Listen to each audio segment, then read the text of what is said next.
প্রধানমন্ত্রী শেখ হাসিনার চ্যালেঞ্জ। তিনি বললেন, আমি নাকি টাকা পাচার করেছি, কিন্তু ইউনূসের এত ক্ষমতা, সে 18 মাসেও কোনো টাকা ফেরত আনতে পারে নাই। তারেক রহমানও চেষ্টা করুক, দেখুক পারে কিনা, কিন্তু আমি তাদের পাচার করা টাকা ফিরিয়ে এনেছি। Point to be noted. Sheikh Hasina যদি টাকা পাচার করতেন, তাহলে ইউনূস কেন পারলো না? তার তো সে আন্তর্জাতিক খেলোয়াড়, তাহলে কেন আনতে পারলো না? 18 মাসে একটা টাকাও ফেরত আনতে পারলো না। কোথায় টাকা পাচার হয়েছে তার তো জানার কথা, তাই না? এটা কি মানে লজিক না?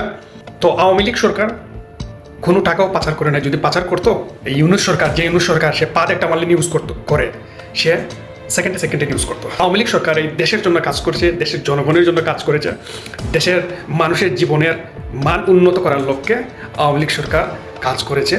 তাই তারা যতই অপপ্রচার চালাক, তার কোনো প্রমাণ করতে পারবে না। এমনকি খাম্বো এটার কোনো প্রমাণ করতে পারবে না। কিন্তু খাম্বার পাচার করা টাকা কিন্তু আওয়ামী লীগ সরকার ফেরত এনেছিল, দেখিয়ে দিয়েছিল যে আওয়ামী লীগ সরকার যেটা ধরে, যে কেউ যদি পাচার করে সেটার সত্যতা যাচাই করে ধরে এবং সেটা ফেরত এনে প্রমাণ করে।